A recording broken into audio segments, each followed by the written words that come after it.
जयराम कुमार महतो। धन्यवाद अध्यक्ष महोदय। मेरा गैर सरकारी संकल्प का विषय है 1932 खतियान आधारित स्थानीय नीति लागू कराने को लेकर सीधी पहल। सरकार का वक्तव्य प्राप्त हुआ है अध्यक्ष महोदय, जिसमें सरकार के वक्तव्य में कहा गया है कि कार्रवाई प्रक्रिया भिन्न है। अध्यक्ष महोदय, बड़ा दुख के साथ, खेद के साथ कहना पड़ रहा है कि राज्य का सबसे ज्वलंत मुद्दा, इस राज्य के बनने के आज 25 वर्ष हो गए, आज भी खतियान आधारित स्थानीय नीति या फिर राज्यवासियों को पहचान करने का, इस राज्य को सुरक्षित करने की जो नीति है वो प्रक्रियाधीन है।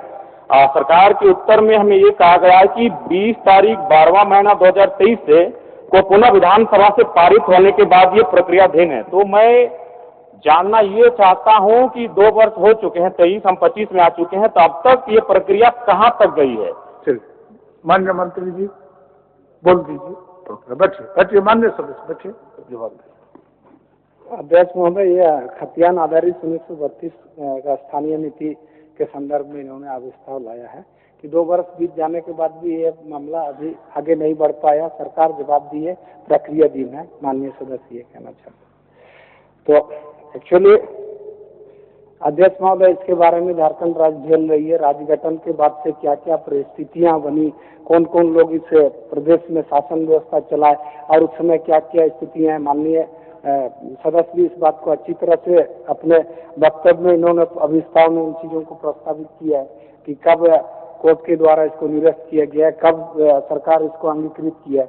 एक्चुअली अध्यक्ष महोदय, चूंकि ये बहुत राज्य का प्रासंगिक विषय और बहुत महत्वपूर्ण विषय है जिसको माननीय सदस्य ने अभिस्ताव के माध्यम से उठाया, मैं बताना चाहता हूँ कि तत्कालीन सरकार जो वर्तमान में विपक्ष के रूप में है लेकिन यहाँ मौजूद नहीं है, उन्होंने बिहार सरकार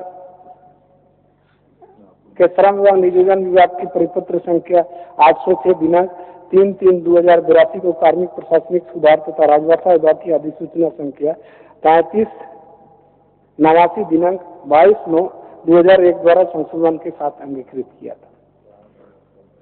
उसको हाईकोर्ट ने निरस्त कर दिया। अब और अभिस्ताव को वापस लीजिए जयराम जी, उत्तर हो गया। अध्यक्ष महोदय, मैं इस अभिस्ताव प्रस्ताव को एक शर्त पे और एक अनुरोध पे मैं वापस लूंगा, क्योंकि जब 2022 में माननीय मुख्यमंत्री हेमंत सोरेन के नेतृत्व में 1932 खतियान आधारित स्थानीय नीति को अनुसूची 9 में सम्मिलित करने के लिए प्रस्ताव को भेजा गया था, तो राज्यपाल के पास से ये वापस आया। तो मैं चाहता हूं कि 25 वर्ष हो चुके अध्यक्ष महोदय, और इस राज्य के लोग सबसे पहले अगर कुछ चाहते हैं तो स्थानीय नीति चाहते हैं। तो मैं चाहता हूं, अनुरोध करना चाहूंगा और मैं अपने प्रस्ताव को वापस लूंगा कि माननीय मुख्यमंत्री इस राज्य के मुखिया हमें आश्वस्त करें, अगर केंद्र का अड़चन आ रहा है, शेड्यूल 9 का मामला आ रहा है।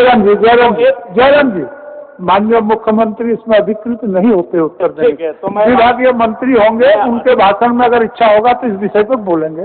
ठीक है, फिर भी मैं आपके आसन के माध्यम से एक बार आपका विषय आ गया, मुखिया में एक बार अनुरोध करना चाहता हूं, क्योंकि इस राज्य का सबसे महत्वपूर्ण मुद्दा है। हो गया, वापस ठीक है अध्यक्ष महोदय, धन्यवाद। अध्यक्ष महोदय, थोड़ा सुन लिया जाए, थोड़ा सा सुन लिया जाए। आप सदन नेता का भाषण होना है कि अगर आवश्यकता है तो राज्य के 81 MLA, 20 MP एक प्रतिनिधिमंडल तैयार करें और देश के प्रधानमंत्री से मिलकर राज्य की सबसे ज्वलंत मुद्दा का समाधान किया जाए। ठीक, चलिए। 1932 खतियान आधारित स्थानीय नीति लागू कराने को लेकर सीधी पहल। सरकार का वक्तव्य प्राप्त हुआ है अध्यक्ष महोदय, जिसमें सरकार के वक्तव्य में कहा गया है कि कार्रवाई प्रक्रिया भिन्न है। अध्यक्ष महोदय, बड़ा दुख के साथ, खेद के साथ कहना पड़ रहा है कि राज्य का सबसे ज्वलंत मुद्दा, इस राज्य के बनने के आज 25 वर्ष हो गए, आज भी खतियान आधारित स्थानीय नीति या फिर राज्यवासियों को पहचान करने का, इस राज्य को सुरक्षित करने की जो नीति है वो प्रक्रियाधीन है। सरकार के उत्तर में हमें ये कहा गया है कि 20 तारीख 12वां महीना 2023 से को पुनः विधानसभा से पारित होने के बाद ये प्रक्रियाधीन है। तो मैं जानना ये चाहता हूं कि 2 वर्ष हो चुके हैं, 23 हम 25 में आ चुके हैं, तो अब तक ये प्रक्रिया कहां तक गई है? माननीय मंत्री जी बोल दीजिए।